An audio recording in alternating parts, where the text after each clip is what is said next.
오늘도 함께 예배하는 우리 모든 담없는 교회 가족 여러분들을 주님의 이름으로 환영하고 축복합니다. 우리가 오늘 드리는 이 모든 예배가 하나님의 마음을 시원하게 하여 드리는 예배가 되기를 바랍니다.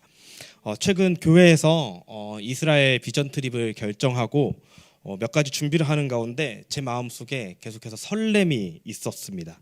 그것은 뭐 여러 가지 이유가 있었겠지만은 제가 2013년 1월에 이스라엘을 처음 방문했었습니다. 그리고 2023년 1월에 간다고 하면은 10년째 되는 해에 간다고 생각을 하니까는 마음이 이렇게 설레었어요. 이스라엘에 처음 갔었을 때 가장 마음이 설레었고 두근거렸던 순간을 한번 생각해 보았는데, 그때가 언제였냐면은 광야라는 것을 처음 볼 때였습니다. 광야에 처음 갔었을 때였어요. 한국에만 살던 저에게 한국에 있던 그 논이 쫙 펼쳐져 있던 평야는 본 적이 있는데 아무것도 없었던 그 광야는 저에게 새로운 경험이었고 새로운 공간이었습니다. 특별히 성경에서 광야는 어떤 이미지가 있냐면은 하나님께서 훈련시키시고 만나주시는 장소로 계속해서 묵상해왔기에 더욱 광야에 들어갔었을 때 특별하게 다가왔었습니다. 근데 제가 이스라엘을 여러 번 가보면서 계속해서 바라보았던 광야, 특별히 이제 성지순례 팀 말고 혼자서 아니면 몇 명의 한 4-5명의 사람들하고 친구들하고 같이 차를 렌트해서 이제 이스라엘 전역을 돌아다니면서 혼자 들어갔던 그 광야는 은혜의 장소이기보다는 좀 두려움과 삭막함의 장소였습니다. 도로들이 다 광야를 지나가거든요. 그러니까 여러분 뭘 쉽게 생각하시면 되냐면은 그 미국에서 미국 영화 보시면은 미국을 이렇게 횡단하는 장면 나오잖아요. 차로 막 아무것도 없는데 도로만 뚫려 있고, 호주도 이렇게 로드트립 하다 보면은 아무것도 없는데 이렇게 도로만 있는데 있다고 해요. 저는 그 풀 있는 데만 다녀봐서 모르겠는데 좀 그런 느낌. 사막 한가운데 이게 계속 차를 타고 달리면요, 뭔가 무섭고 막막하고 그런 느낌이 저에게 더 다가왔습니다. 저희가 성경을 볼 때는 그 광야에서 어떠한 일이 있고 그 다음에 하나님께서 그 광야를 통해서 무슨 일을 행하시는지를 보니까 광야는 은혜의 장소구나, 광야에서 하나님이 만나주시는구나 생각할 수 있지만은 막상 광야에 딱 들어가 보니까 그곳은 막막함과 무서움의 자리였습니다. 지금 다윗은 어디에 있죠? 엔게디 광야에 있습니다. 엔게디는요, 다른 유대 광야처럼 광활하고 삭막한 곳은 아니에요. 제가 사진을 한 장 준비해서 첫 번째 사진 보여주시면요, 여기가 이거 다 제가 찍은 겁니다. 여러분 이스라엘 가시면 보실 수 있으십니다. 여기가 보통 유대 광야라고 불리는 광야들이에요. 그래서 여기는요, 이렇게 보면 아무것도 없어요. 그냥 삭막해요. 저 광야. 저는 못 봤지만 저희 부모님이 한번 보셨다고 하는데 2월에 가면요, 잠깐 풀하고 꽃이 핀다고 합니다. 2월, 3월에. 그때 우기 1월, 2월 좀 이렇게 비가 살짝 와가지고.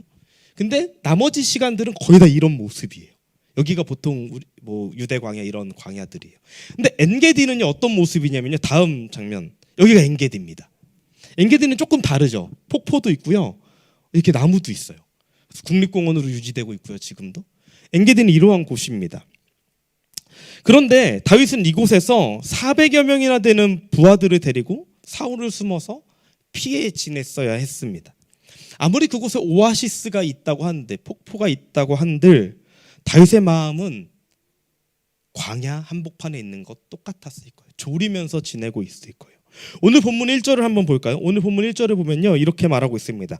블레셋 사람과 싸우고 돌아온 사울은 다윗이 엔게디 광야에 있다는 소식을 듣고 2절에 온 이스라엘 3,000명을 뽑아 거느리고 다윗과 그의 부하들을 찾아 들염소 바위 쪽으로 갔다라고 해요. 다윗 한 명을 잡으려고요, 3,000명을 데리고 갑니다. 고작 400명, 다윗과 함께하는 400명을 잡으려고 3,000명이나 되는 병사를 끌고 갔다는 게 과연 이 정도까지 해야 될 이유가 있을까라고 생각이 되지만, 엔게디는 산지가 험해서 만약에 군인이 매복해 있다가 기습을 하기라도 한다면 아무리 인원이 많아도 당할 수밖에 없는 구조였습니다. 그래서 사울은 엄청난 수의 군사를 거느리고 수색 작업을 할 수밖에 없었던 거예요. 이러한 사울의 대규모 군대를 피해서 다윗과 그의 부하들은요, 오늘 본문에서 한 동굴에 숨어 있었습니다. 근데 이거는 운이 좋다고 해야 할까요? 사울이 다윗과 그의 부하들이 숨어 있는 동굴에 용변을 보러 옵니다. 흔한 말로 응가를 싸러 와요. 우리 개역 개정판에 보면은 발을 가리운다라고 하고요. 오늘 읽었던 세 번역에 보면요, 뒤를 보려고 한다고 해요. 왜 발을 가리운다고 하냐면 왕이 입고 있던 그 옷자락이 엄청 길잖아요. 그래서 이렇게 안쪽으로 앉아서 응가를 하게 되면 이렇게 발이 다 가려진다 그래요. 그래서 발을 가리운다라는 표현을 쓴다고 합니다. 거기에 갔어요. 사울이 왕의 용변을 보기 위해서인지 호위군들도 들어오지 않았던 것 같아요. 그 동굴에. 가장 무방비한 순간이죠. 중요한 일을 보고 있을 때 아무런 방어책도 할 수 없는 그 순간이 다윗의 눈앞에 펼쳐졌습니다. 그때 다윗의 부하들은 4절에 이렇게 이야기하죠. 드디어 주님께서 대장님에게 약속하신 바로 그날이 찾아왔습니다. 내가 너의 원수를 너의 손에 넘겨줄 것이니 내가 마음대로 그를 처치하여라 하신 바로 그날이 되었습니다. 부하들이 말하는 거야. 주님께서 이렇게 말씀하시지 않으셨습니까? 내가 너를 너의 원수를 너의 손에 넘겨줄 거다. 그를 처치해라. 그날이 왔다라고 말을 합니다. 근데 제가요 이제 성경을 연구하면서 하나님이 진짜 다윗에게 이런 말씀을 하신 적이 있나 찾아봤는데 일단은 성경에서는 못 찾았어요. 보통 연구 자료들을 보면 이게 관주들이 다 달리고 어떻게 나와 있는지 하는데 없더라고요. 하나님께서는 다윗에게 아마도 이러한 말씀을 하신 적이 없는 것 같습니다. 그런데 다윗의 부하들은 하나님께서 하셨다라고 말을 합니다. 현대적인 표현으로 하면은 야, 신이 너를 돕고 있다. 이 정도 표현인 것 같아요. 누가 봐도 사울을 잡수세요 하면서 다윗 앞에 갖다 놨어요. 그런데 다윗은 사울을 죽이지 않고 그 긴 옷자락의 끝만 베어버립니다. 그리고 다윗은 그 행동만으로도 5절에 보면요, 양심의 가책을 느꼈다라고 말하고 있습니다. 다윗의 부하들의 다윗의 그런 행동을 하고 있는 다윗을 보는 다윗의 부하들의 마음은 어땠을까요? 여러분, 다윗의 부하도 어떤 사람인 줄 아시죠? 억울한 자, 고통받는 자. 예전에 제가 기억이 맞다면 개역개정 성경에는 잡족이라는 표현까지 쓰여 있어요. 쫓겨서 다윗을 따라서 그 400명이나 되는 사람들이 숨어 지내고 있는데 지금 사울을 죽이면 더 이상 쫓겨다니는 생활, 도피 생활을 하지 않아도 됩니다. 이제 다윗이 왕이 되어서 편안하고 안락한 삶을 살 수 있을 것입니다. 벼슬은 바라지 않아도 이제는 집에서 편안하게 살 수 있을 거예요. 근데 그 좋은 기회를 다윗은 발로 걷어차 버립니다. 제가 생각하기에는 다윗의 부하들은요, 다윗을 원망했을 것 같아요. 다윗을 한심하게 여겼을 것 같기도 합니다. 그때 다윗은 6절에 부하들에게 이렇게 말합니다. 내가 감히 손을 들어 주님께서 기름 부어 세우신 우리의 임금님을 치겠느냐. 주님께서 내가 그런 일을 하지 못하도록 나를 막아주시기를 바란다. 왕은 바로 주님께서 기름 부어 세우신 분이기 때문이다 라고 말을 합니다. 다윗이 사울을 죽이지 않는 것은요, 하나님께서 기름 부어 세운 왕이기 때문이에요. 왕의 권한이 어디서 나오는지에 대한 다윗의 생각이 정확하게 보여지는 것입니다. 하나님께서 세운 왕은 하나님께서 해결하기 전까지 사람이 할 수 없음을 다윗이 알았습니다. 그래서 하나님이 하시지도 않은 말로 자신에게 사울을 죽이라고 말하는 부하들에게 하나님 앞에서 이것은 사람이 할 수 없다라고 알려주고 있는 것입니다. 또 만약에 다윗이 사울을 죽였다면 어땠을까요?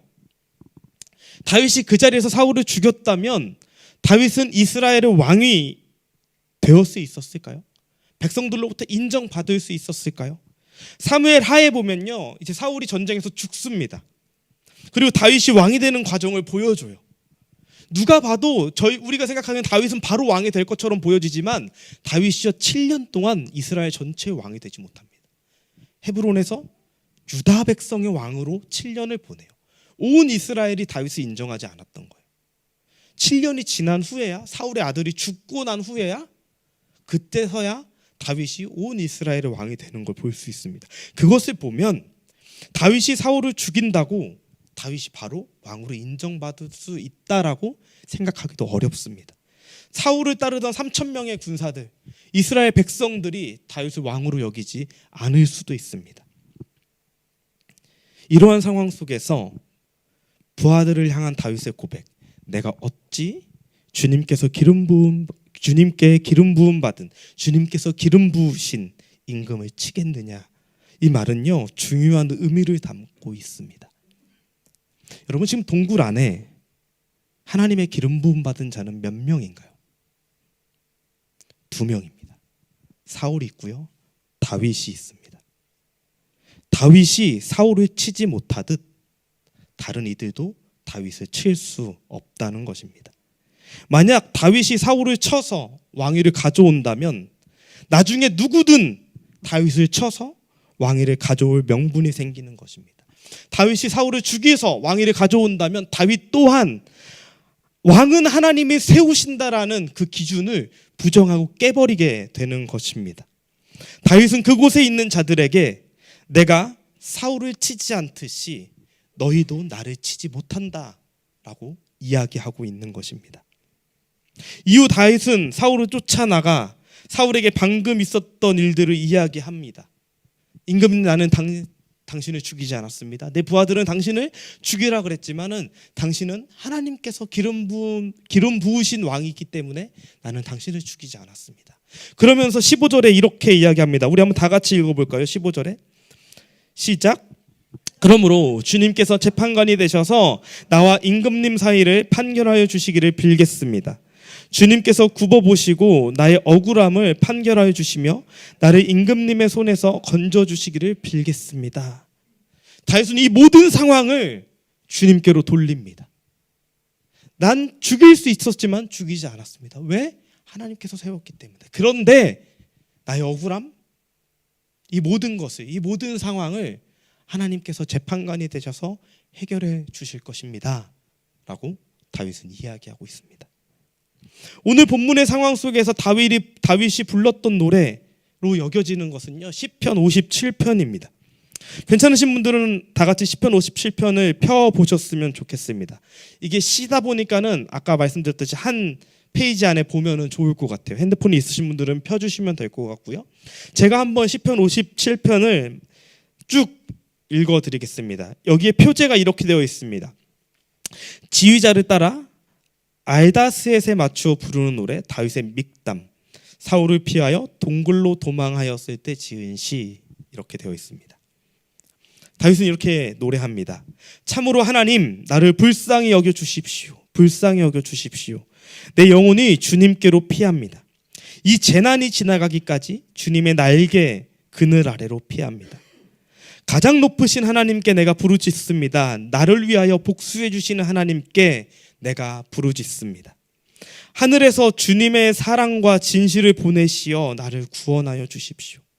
나를 괴롭히는 자들을 꾸짖어 주십시오. 오 하나님, 주님의 사랑과 진실을 보내어 주십시오. 내가 사람을 잡아먹는 사자들 한가운데 누워 있어 보니 그들의 이는 창끝과 같고 화살촉과도 같고 그들의 혀는 날카로운 칼과도 같았습니다. 하나님, 하늘 높이 높임을 받으시고 주님의 영광을 온 땅 위에 떨치십시오. 그들은 내 목숨을 노리고 내 발 앞에 그물을 쳐놓아 내 기가 꺾였습니다. 그들이 내 앞에 함정을 파 놓았지만 오히려 그들이 그 함정에 빠져들고 말았습니다. 하나님, 나는 내 마음을 정했습니다.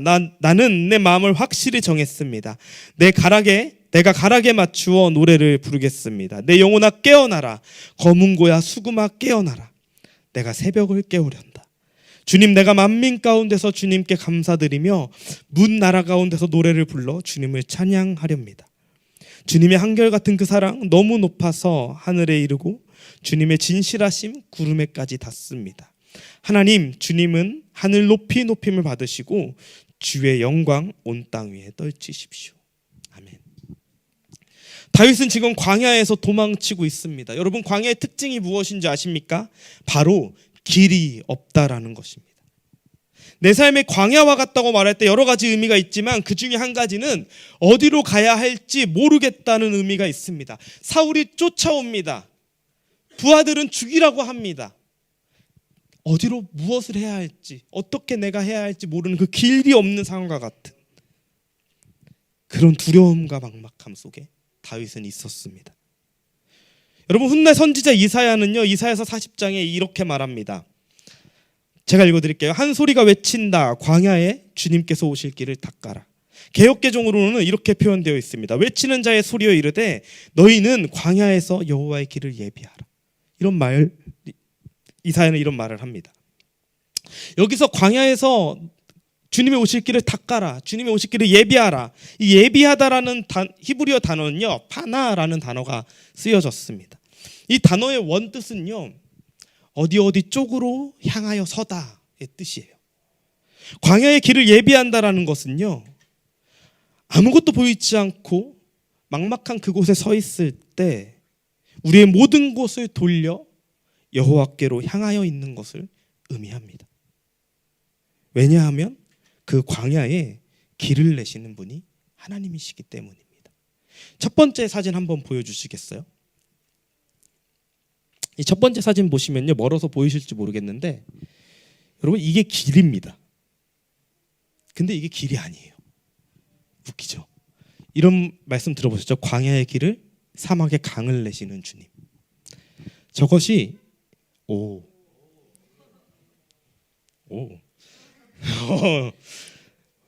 이스라엘 가시면은 저걸 와디라고 부릅니다. 저게요, 평상시에는 길이 되고요, 비가 오면 물줄기가 됩니다.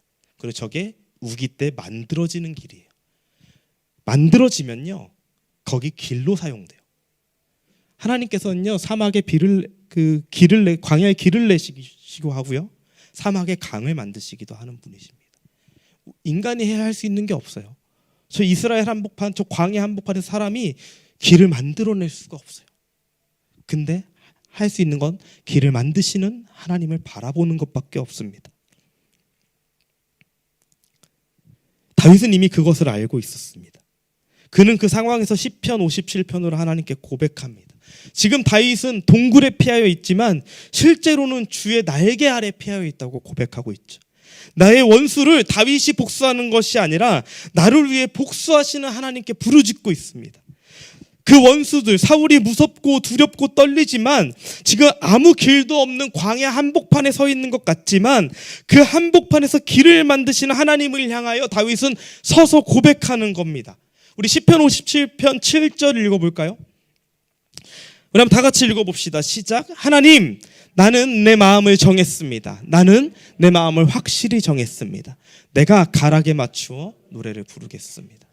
아무것도 보이지 않고 막막한 그 도피의 상황 속에서 동굴 안에 있지만 다윗이 고백합니다. 하나님, 나는 마음을 하나님께로 정했습니다. 사랑하는 성도 여러분, 오늘 우리는 본문을 통하여서 한 가지만 기억했으면 좋겠습니다. 바로 내 삶의 상황이 어떠하든지 간에 우리는 하나님을 향하여 서 있어야 되는 존재들이라는 것입니다.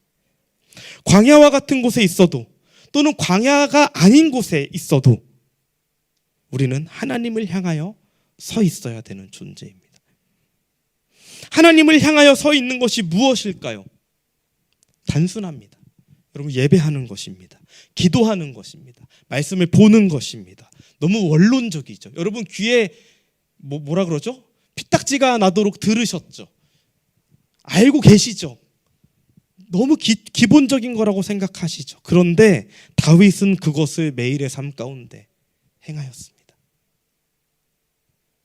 우리 다윗을 닮고 싶다 그러잖아요. 우리 예수님은 못 닮아도 다윗은 닮고 싶다 그러잖아요. 우리 예수님은 못 닮아도 믿음의 선배들을 따라가고 싶다라고 고백하잖아요. 근데 그들이 이렇게 살았어요. 하나님을 향하여 서 있었는데 하나님을 향하여 서 있는 게 예배하고 기도하고 말씀 보는 거예요. 여러분, 최근에 조정민 목사님의 짧은 영상을 하나 봤습니다. 이렇게 대담하는 영상이었어요. 이런 말씀을 하십니다. 아주 재밌는 분위기였는데, 남편이나 이렇게 아내가 어떤 이렇게 남편의, 또 남편이 아내의 이렇게 별로 안 좋은 모습들을 보잖아요. 이게 왜 저럴까? 도대체 왜 저럴까? 이런 모습을 보잖아요. 막 답답하고 막 화가 나고 와, 왜 그럴까? 막 이런 모습들을 보는데 이 이야기를 누구한테 해요? 보통 친구. 이제 여기 저희 교회는 아니겠지만 저기 다른 이렇게 한국의 많은 교회들 보면은 권사님들끼리 모이셔서 그렇게 많은 이야기들을 하시고 많은 말씀들을 하시고 서로 가서 친구들을 만나서 내 남편 욕, 내 아내 욕을 왜 그 친구는 그러는지 모르겠어. 내 평생에 살면서 이런 거 이해가 되지 않아. 막 이렇게 이야기를 하는데 조정민 목사님 이런 말씀하시는 거예요. 그것을 남에게 하면 뒷담화가 되고 험담이 되지만 그것을 하나님께 하면 기도가 됩니다라고 말하는 거예요. 여러분, 무언가 불의한 일을 당하셨습니까? 무언가 안 좋은 일을 당하셨습니까? 제가 어제 일기에도 썼는데 제가 최근 이틀 동안 운전을 하면서 제 인내심을 시험하게 하는 상황을 많이 겪었습니다.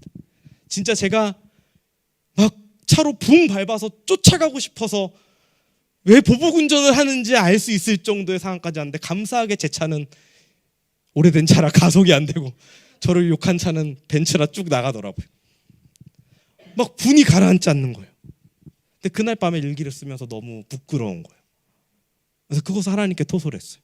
그리고 이 설교를 준비하면서 이 조정민 목사님이 하셨던 말씀이 생각난 거예요. 제가 만약에 그 사람을 쫓아가고, 만약에 제 차가 좋아서 그 사람을 쫓아가서 막 같이 욕을 했다면, 그 사람 모르는 한국말로 막 내가 욕을 했다면, 그러면은 이거는 죄 짓는 거잖아요. 근데 저 감사하게 하나님께서 그 상황을 제 차의 안 좋음으로 막아주시고 저를 돌아보게 하시고 하나님께 토소를 하게 하셨어요. 하나님, 너무 짜증났습니다. 너무 힘들었습니다. 왜 내 차는 이럴까요? 막 이러면서 하나님께 털어놓는 거예요. 이게 기도가 된다라는 것입니다. 여러분, 기도가 처음엔 어렵습니다. 처음에는요, 기도하라고 하면요, 뭐예요? 나의 간구 리스트를 쫙 뽑죠. 하나님, 나 이거 필요하고 이거 필요하고 이거 필요. 저 어렸을 때 그래서 하나님, 저 컴퓨터 필요하고요, 핸드폰 필요하고요, 뭐 필요하고요. 네, 내가 컴퓨터 달라고 하면 하나님 안 주실 것 같아서, 하나님 저희 아버지 컴퓨터가 좀 안 좋은데 막 이렇게 기도하고, 처음엔 그렇게 기도를 해요. 근데 이 기도가 계속되고 계속되다 보면요, 내가 필요한 걸 구하는 것이 아니라 내 필요가 하나님임을 알게 되고 하나님을 구하게 됩니다. 주님을 구하는 기도로 바뀌게 됩니다. 주님을 구하는 기도. 하나님, 난 주님이 필요합니다. 하나님, 나는 이렇게 그 분노 하나 못 다스려서 이렇게 힘들어합니다. 하나님, 나는 주님이 필요합니다라고 기도를 하다 보면요, 기도가 또 어떻게 바뀌냐면요, 주님이 원하시는 것이 무엇입니까? 라는 기도로 바뀌게 되죠. 그리고 그것은 예배가 됩니다. 주님이 원하시는 것이 무엇입니까?를 기도하다 보면요, 말씀이 보이기 시작합니다. 주님의 뜻을 발견하게 됩니다. 그리고 하나님께서 그것을 우리에게 부어줍니다. 다윗은 자신의 필요, 즉 원수의 손에서 자신을 구해줄 하나님의 은혜를 먼저 구합니다. 우리 시편 57편 다시 한번 볼까요? 1절 보면요, 참으로 하나님, 나를 불쌍히 여겨주십시오. 불쌍히 여겨달라는 거예요. 나 좀 살려주세요라고 하는 거예요. 2절에 보면요, 내가 부르짖는데 나를 위하여 복수해 주시는 하나님께 부르짖는다. 좀 복수 좀 해달라는 거예요. 이 말은 4절에 보니까요, 내가 사람을 잡아먹는 사자들 한가운데 누워 있어 보니까는 너무 힘듭니다 라고 말을 합니다. 그런데 다윗의 기도는요, 나의 필요, 하나님 나 좀 구해 주십시오, 나 좀 살려 주십시오, 저 원수들 좀 복수해 주십시오 하는 기도에서 무엇으로 바뀝니까? 5절에 보면요, 하나님 하늘 높이 높임 받으시고 주님의 영광으로 온 땅 위에 떨치십시오. 하나님을 향한 찬양과 예배로 바뀝니다. 그리고 7절에 아까 읽었죠? 마음을 바꿉니다. 하나님, 내 마음은 하나님께로 향하겠습니다 라고 말합니다. 하나님을 향하여 있는 선자가, 하나님을 향하여 서 있는 자가 내 앞에 있는 사울을 살려줄 수 있습니다. 하나님을 향하여 선 사람은 부하들처럼 눈앞에 보이는 지금 이것이 길과 같은데 이것을 죽여야 사울을 죽이는 것이 옳은 길입니다 라고 말하는 그 부하들의 말이 아니라, 길을 만드시고 실제 우리의 길이 되시는 예수 그리스도를 따라 하나님의 마음을 따라 사울을 살려줄 수 있는 자는 하나님을 향하여 선 다윗과 같은 사람입니다. 나의 모든 것을 아시는 주님 앞에서 여러분도 저도 하나님을 향하여 마음을 정하기를 바랍니다. 말씀을 마무리하겠습니다. 우리 다윗처럼 고백합시다. 내 영혼아 깨어나라. 검은 고야 수금아 깨어나라. 내가 새벽을 깨우련다. 여러분, 예배, 말씀 보는 거, 기도하는 거, 그것이 아주 작은 것 같지만 내 삶을 이끌고 가는 가장 중요한 것입니다. 우선 일어나셔서 찬양하시겠습니다.